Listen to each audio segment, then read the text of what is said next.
Le socialisme sera plus grave que le PRN. Oui, parce que ça le sera socialisme sera plus grave. le socialisme de Mélenchon. La tension était palpable ce matin sur le marché de la place des Prêcheurs à Aix-en-Provence. Le maintien au second tour d'Anne-Laurence Pétel, arrivée en 3e position, peut surprendre, y compris parmi ses électeurs. Mais arrêtez du Front National, j'avais voté pas du tout, alors j'avais voté pour vous, mais ça... Un choix pourtant assumé par la députée sortante qui se dit soutenue par le Premier ministre, Gabriel Attal.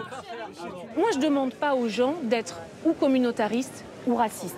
Je leur demande d'être universalistes. Je crois en la citoyenneté.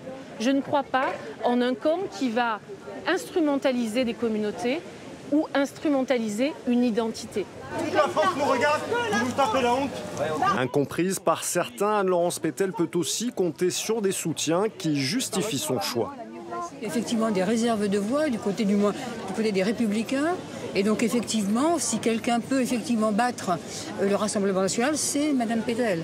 Un peu plus de 5% des électeurs ont voté au premier tour pour les Républicains, non qualifiés pour le deuxième tour. C'est avant tous ces votes qu'Anne-Laurence Pétel espère récupérer, aux grandes dames de Jean-David Ciotte, socialiste, arrivé en 2e position pour le nouveau Front populaire. On est sur aujourd'hui une élection où il y a un candidat de gauche, responsable, raisonnable, social-démocrate, qui connaît bien le territoire, qui connaît bien les enjeux de ce territoire, sur la microélectronique, sur l'énergie avec ITER et Cadarache. Donc la question aujourd'hui, c'est de se dire, est-ce qu'on est en capacité d'assumer ce Front républicain ?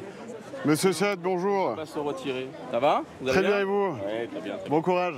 Pour Géraud Verny, il faut maintenant confirmer les résultats du premier tour. Ce chef d'entreprise, intronisé par Éric Ciotti et soutenu par le Rassemblement national, est arrivé en tête pour sa première élection. Je suis très heureux de l'énorme participation qu'on a eue au premier tour. J'espère que la participation sera tout aussi exceptionnelle au deuxième, parce que c'est la vitalité démocratique qui se manifeste et c'est une bonne chose. C'est du renouveau, apporter surtout de la sécurité, c'est ce que le peuple demande.